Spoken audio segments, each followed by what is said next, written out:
Today is a major milestone for us on the channel. I know I've already announced it, but I really wanted to make a dedicated video on this to look back on a memory together, something we can always look back towards, that just not just a random post, all right? And maybe this is a little overkill, but I'm just that proud of it. I know, you probably heard my voice. I have my own banner on Apex Legends. It's called Cute and Deadly, and we're going to get back into the backstory in just a second. First, I want to explain how you get it. Because this is a free banner. It is unlocked after you get 750 points, and you get these points through the 5th anniversary challenges. And trust me, the 750 comes pretty quickly, and I locked it on the first day, which is why I'm also really happy. I know there's a lot of other unlocks, but you get this one so quickly, and I love that. I saw so many of you DM me your banners and share it through Twitter and Discord, and I love this so much. And don't stop, please. It puts a smile on my face every time I see one of you guys using this. So let's discuss the backstory really quick. Well, while I was the inspiration behind it, the real master crafting was done by Lou.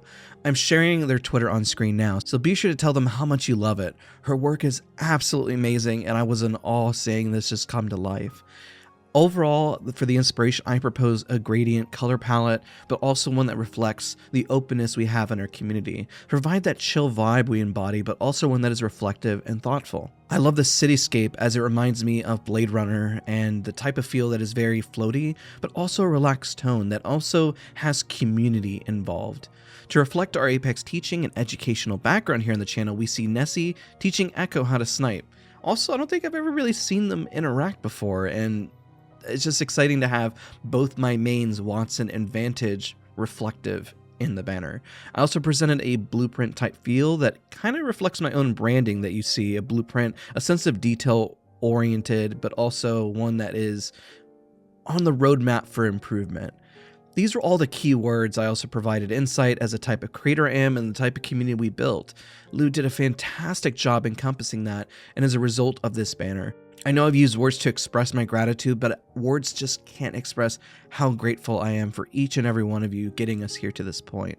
I unlocked it once, but I actually hopped into another account and played some games to unlock it again. So we unlocked it in the stream, but I was like, man, I want to go through the process of unlocking it again. So in honor of what got us here, let's do some educational commentary from a straight shot LTM and a BR round that we had. So it was honestly a back-to-back win, gaining these points. So let's segue to that. Let's talk about the foundation of what got us here on the channel and enjoy the rounds that we had as Vantage. And don't worry, I will be still playing a lot of Watson. I'm just trying out Vantage to see how the meta changes. And what I can encourage this season, make sure you try as many legends, because right now the meta is all over the place and I love seeing the legend variety. So let's get into those rounds. So I promised that I was going to put this in the video, but as I was trying to unlock my banner, I ran into, the community while trying to unlock this. So Troy, I ran into you in game, so yes, I was grinding the banner, and yes, this is the alt account I was using. So let's get into the educational portion.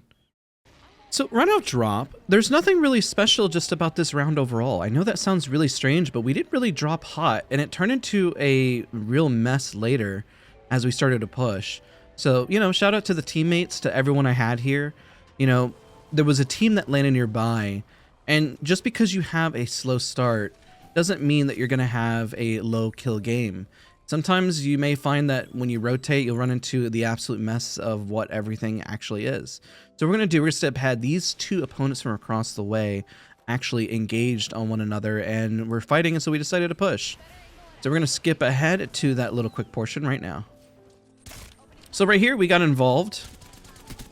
Quick, easy little third party, but also reposition just to make sure we had our nice angles. One thing that I try to do as Vantage a lot is relocation and repositioning consistently to throw off opponents. So what I do is I cube over to the height to get a new angle, just to garner as much information.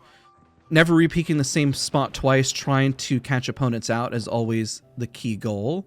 So then you'll surprise them.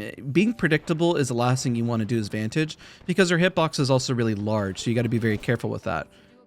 Yeah, you'd be surprised who you can catch out, but also even there, I surprised my own self by landing on somebody who, boom, wasn't expecting it. These off angles are really key to getting opponents out and really make a really big difference. And that pretty much clutches that small little fight right there. It's it makes it seem like the opponents never know what they're doing whenever you catch them off guard. And catching them off guard is really key when it comes to Vantage. I can't stress that enough.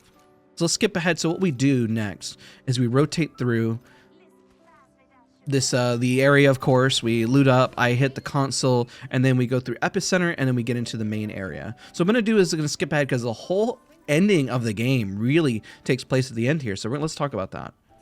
So like we mentioned, one thing I do on Vantage, especially if I notice we're not getting a lot of experience or we're getting a lot of points, I will go on the left side of the tree. So you're probably asking, I'm going to put a full guide on my decision making.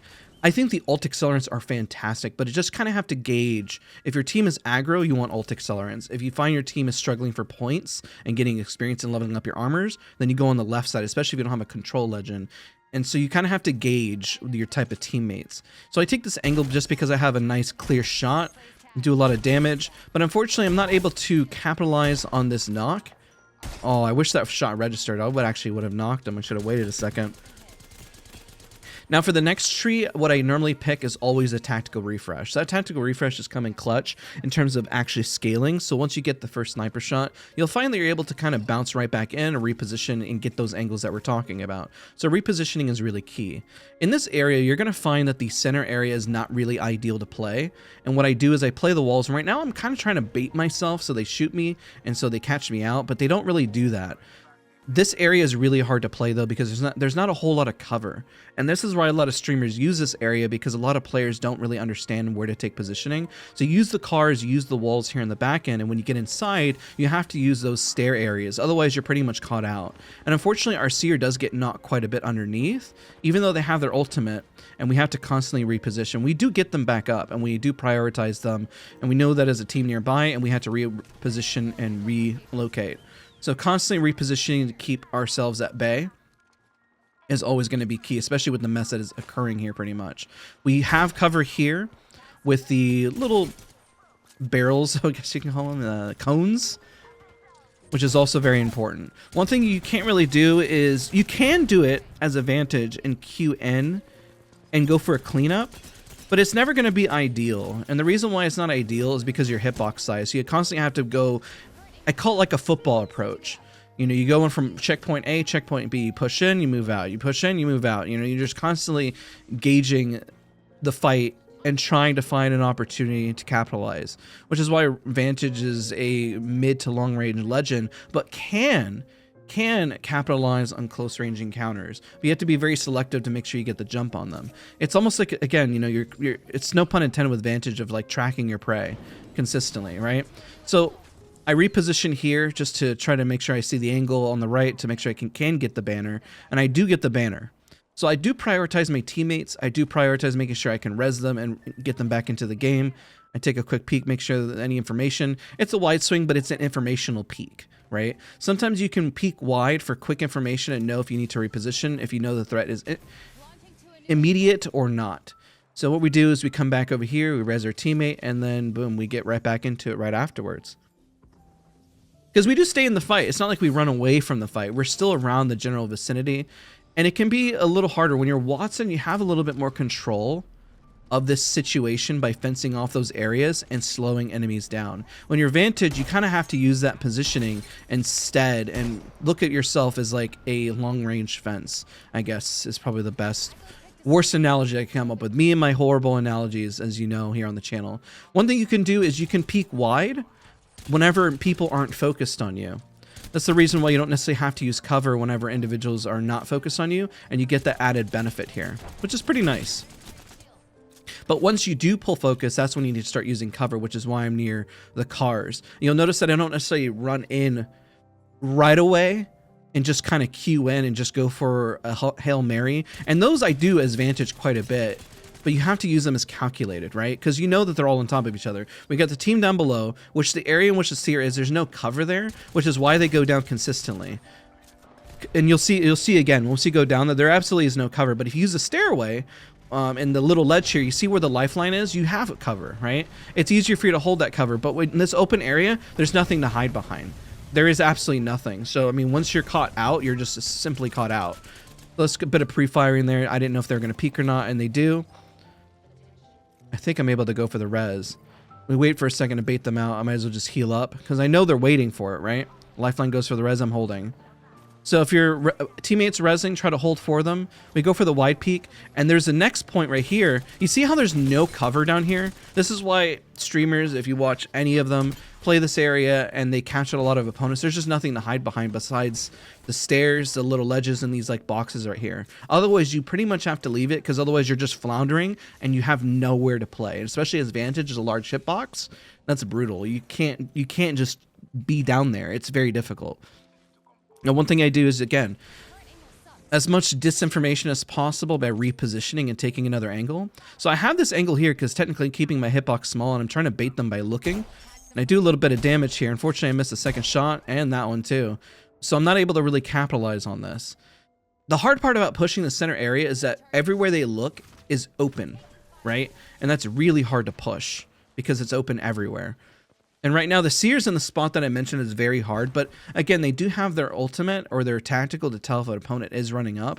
But it is a very hard spot to play in. So I hope one thing that you learn from this overall video, and you know we talked about the banner, but is just remember positioning and keeping information as a strength to you, knowing where the opponent is at, but also making sure that you are not providing information to your opponents, right? So repositioning, because you know you can't take that center fight because that center area, especially with a Watson, is very hard to push. It's probably one of the most difficult spots to push, especially if they have height and they can fence off the areas. And by the time you get up there, you're pretty much slowed, and that makes it really difficult. Now, whenever you have to rotate from it, I mean, you'll see the downside of it as well. Hey, look, it's Troy. Sorry if I hit my microphone there. He was the person who added us, and we add everybody, by the way. If you send me a friend request, I most likely will always accept it. I get spammed invite. I don't always have the most. Ooh, I almost went down there. Have the most amount of time to play, but I mean, listen, I'm a person, I'm a human, so I do the best I can. So you see here, the zone's about to close. We do go for the peak here again. We go and drop on this. This is where I say, you know, you have the information, you hear the res, and you know that you can win the fight, so why not go for it, right? Calculated pushes. You can play aggro, you can stay within the fight in the general area, but they're calculated, right? That's the difference between most aggro players. When you see streamers in them playing, it's very calculated. Everything that a pro player or somebody who's got a lot of time in this game is doing is very calculated, right? Every time I move around to these cars, I'm moving around to a different spot. It's always very calculated. Now, that was a bit of a wide peak there. I kind of got the litmus test. I said, okay, I go for the banner, by the way. This is me trying to go for the banner. This was a very high risk play, but I wanted to try to save our Seer. Reposition. I honestly could have gotten knocked there. That was definitely a high risk. And then we reposition and come back over here. We know the zone is closing. This zone does a lot of damage. And I do think about this, but you know, I reevaluate this decision because I'm always trying to go for the team play, right? You know, keep up the teammates best I can. But then you know what? Once I realize that the zone is closing on them, the reason I stay in the open is that it's a power position at this point. I know they have to run out towards me, and I have pretty much everything at my disposal here to win. You know, I got the lifeline in front of me, we get the knock, and the zone is going to do more damage than me, and then it clutches out here. So we're going to segue to now is the LTM. So I want to highlight that. So again, a lot of damage, a lot of eliminations, and it was a very slow start, right? We didn't really land hot. So let's go to the next round. All right, well, we're going to learn from this one. The LTM is really great for getting into the fight and just having fun right off the rip. So I definitely encourage that if you're wanting to learn how to fight and not worry about attachments to simplify the game, this game mode is really great. I enjoy 3 strikes for the same reason. I mean, hey, getting more reps in and fighting, always ideal. One thing we're going to learn here is the art of repositioning consistently and taking height. So right away, you hear the Vantage on the right actually Q as well, but I also go for the power position. This height is absolutely insane. I can't stress how good this height is. But having that power position as Vantage or any legend, even if you're Horizon, is really strong. So I do make a mistake. I do get knocked here, and I do go in, and I think I have the information on them, but then I lose track of the opponent. So one thing, as soon as I realize that I don't have the information anymore and I don't know where they're at, I reposition and I take height back again. So again, constantly taking height and repositioning is always very key and very important. You do see I do get a little greedy, so when you get greedy by overextending, you'll know what I'm talking about here. So I got this knock right here, very good clean shots. Now this is a bit greedy because I got shot, but I didn't reposition, and I just turned and still shot as if I could win the fight. That was greedy. Now also the fact that my teammate rezzed me here was very lucky. The fact they were kind enough to res me, because I'm pretty much standing out in the open. Granted, there is a knock and they do need to, you know, reset, but still, it's what I call the ego play. Whenever you're like, I can land those shots, I can win, and sometimes you just need to show respect towards your teammates. In this example, because this is the LTM, I go with the alt accelerants instead, just because, you know, I know that we're not really going to have to worry too much about ring, because there's less people in the lobby and it's really about more fighting than anything, right? So again, you kind of gauge which perks you're going to choose based on the following selection. And I'll do the same thing for Watson, by the way. So don't worry for those that are, what about Watson? I haven't forgotten about Watson. Don't worry about that. So good damage here. Again, I decided to reposition one. Oh, then I forgot I got caught out there. This is the problem when it comes to aggro pushes like that. You don't have information, you don't know what you're jumping into, but it can be a good play when you do know what you're jumping into. Otherwise, you're just jumping into something and you have no information. Now, we knew that this Wraith was fighting, so that's not too bad. Because I get caught out here, I have no choice but to fight. Sometimes you have no choice but to fight, and that's one of these scenarios. And we clutch it out, and that's a GG's there. So at this point, after the fight, the LTM does unfortunately slow down, and that's okay. So we're going to talk about how this does slow down. And actually, I don't think it actually does, because I do end up with around 3,000 damage here in this round. And it goes to highlight how you get your 4,000 damage. Sometimes just poking at a distance is really key. Because I think somebody reses over here on the right. There they go. I don't even see them on the right. I saw them now, but I didn't see them right away. There we go. The only reason I see them now is because of that. And I'm like, I should have probably pulled out my ult. This Horizon, by the way, gets away so many times that it drives me insane. I can't believe how many times I lose track of them. But again, it shows the power of positioning. So I see the jump pad there. I think that's for the Horizon, but I have no idea where they went, I'm gonna be honest. Q's behind me. I can't believe they get away still. They have got to be at least like 20 HP. And this is greedy, by the way, because I should have died here. Oh my gosh, how do they have so much HP? Either way, reposition. I can't really stay in this. The zone hurts. My teammates are near me, which buys me a little time. I think I go for an armor swap for a core here. Yep, and then I have my HP back, and then we're able to fight again. This is a 2v1, so this makes sense to take. They got the knock. Now all we got to do is slow it down. When I say slow it down, it means that just to get a healthy reset and just make sure that you know what you're doing, that you don't overextend and make a mistake and go into a 1v1 by yourself. I think that's one mistake that individuals do. Because remember, your goal, the enemy's goal is to catch you out of position and get you into a 1v1, right? That's what they want to do. That's ideal. If they can do that, then they're going to win.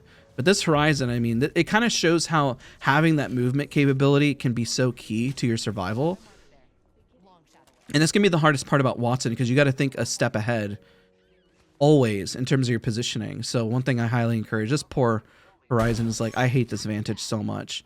But I mean, hey, you got away earlier and you got extremely lucky. At this point, we constantly push. We go for a second shot. I don't anticipate that one, and then I whiff. But I did get the last shot, but it's a constant struggle trying to catch this Horizon. Let me tell you, this Horizon was just was a pesky one, very difficult to catch. But we do get them at the end of the day. Here in just a second. Let's see here. Are they gonna peek? There they go. And of course, you know, I am again pushing because I have the damage advantage, which is why you push, right? When you have the health advantage, you know you can catch them out, and then there's a flick, boom, and that's over. So 1,000 damage, pretty solid. And then you'll see where the damage comes in a little later here, and you're gonna see one of the most insane grenade throws. I mean, a lot of people do it, but for me, I was like, oh my gosh, I popped off with grenades. So let's skip ahead to that. So height is always priority, right? We've already taught that many times here. So we have height, and we see the last two teams fighting. And this happens quite a bit with this LTM, but I promise you the fights definitely do get extended. I missed the last shot. Probably could have gotten the knock there. It's pretty close. Don't be afraid to take shots, even at a distance. The whole reason you have the ammo is to waste the ammo. I always say the best advice you miss 100% of the shots you don't take. Take those shots because then you'll learn how to control it later.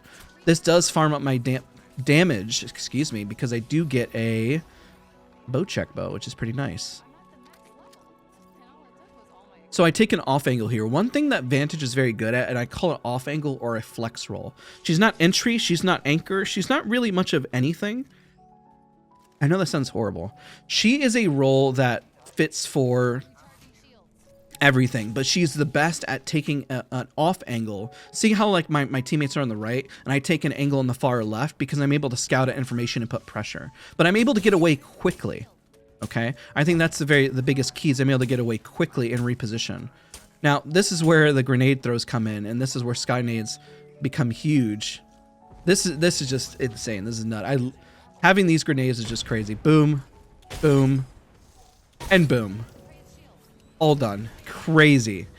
Crazy, crazy. Gotta love it. And now we have height, and we just poke on the last team. I get so much damage from this, and I'm not gonna lie, I was just kind of chilling, having fun. I mean, you're essentially playing aim lab at this point, and you're just kind of vibing. So let's skip ahead a little bit to that. So to farm up damage, you get a 4K. The easiest way is really having individuals reset. But remember, the downside of resetting consistently, if you don't have a strong sense of positioning, is that you'll get thirded. But if you know it's the last team or it's one of the last 3 teams, you really can't fight anyway, and your goal is to burn resources, right? But of course, you don't want to burn your own resources. You want to burn the opponent's resources. That's the overall goal. Again, if you're watching to this point, comment down below. I didn't really... I don't know. I really wanted to just kind of talk educational, even if it's a round that is not the most nutty or just kind of interesting. I don't know. It just kind of brings us back to the roots here on the channel, and that's kind of the whole point of the banner. And I don't know. I appreciate every single one of you. So if you're watching to this point, thank you. Thank you for watching and supporting. Because at this point, all it is just, it's this most simplistic guide of how you farm up damage. You practice range and put in that time at range, and I promise you, it'll pay off. Range damage is definitely undervalued, but it's the best way to get, you know, openings like this. I mean, this does come close, by the way. I think this team could actually have won and beaten us. So it was a little close. Now, I could have played a lot more aggro, but at this point, I'm just playing aim labs. You know, I'm just kind of vibing. And it's just, you know, hey, you know what you're doing. So if you know what your end goal is, you don't have to stress too much about it, right? And the only way to get better at range damage is by constantly practicing range damage in general. But I'm low here, by the way, and honestly, this was a pretty high risk. They could have landed their shots against me right here, and I almost died. That could have been it right there. But luckily, it wasn't. So I got a little lucky. Even then, I think what happened, yeah, it was just a self-revive. So guys, seriously, thank you guys so much for supporting the channel, for watching this. I don't know if this video will get a whole lot of views, but if it does, hey, awesome. If it doesn't, I'm just incredibly grateful for every single one of you. It's okay. Thank you guys again for watching and supporting. There you go. Got a lot of damage here. If you're curious, we'll be streaming again tomorrow, and we'll see you guys all then. Thank you guys so much for watching. Bye, everybody.